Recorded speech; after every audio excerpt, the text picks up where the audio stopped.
लाडकी बहीण योजनेसाठी ई-केवायसीतील एक मोठी अट, ई-केवायसी करताना आता वडील किंवा नवऱ्याची कागदपत्र लागणार आहेत, पती किंवा वडील नाहीत।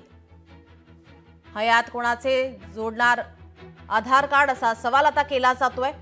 वडील आणि पती हयात नसलेल्या महिलांची आता अडचण समोर येते। बहिणींवरील या संकटावर सरकार आता काय उपाय करणार यावर आता चर्चा रंगू लागलेली आहे। या योजनेमध्ये ई-केवायसी प्रक्रिया पूर्ण करण्यासाठी आधार कार्ड, पासपोर्ट, त्याचप्रमाणे पासपोर्ट साइज फोटो, रहिवासी दाखला, रेशन कार्ड, मतदान ओळखपत्र, उत्पन्नाचा दाखला, बँक खात्याची सविस्तर माहिती, पती अथवा वडिलांचे आधार कार्ड क्रमांक नोंदवावा लागणार आहे, तरच ई-केवायसी प्रक्रिया ही पूर्ण होईल। पण ज्या महिलांचे वडील किंवा पती हयात नाहीत त्यांची मात्र अडचण समोर येते। त्यांच्यासाठी नवीन निर्देश देण्याची मागणी करण्यात येत आहे। आपल्या प्रतिनिधी भाग्यश्री प्रधान आचार्य आपल्या सोबत जोडलेले आहेत। भाग्यश्री, लाडकी बहीण योजनेसाठी आता ई-केवायसी करणं बंधनकारक केल्यानंतर आता या ठिकाणी एक अट घालण्यात आलेली आहे।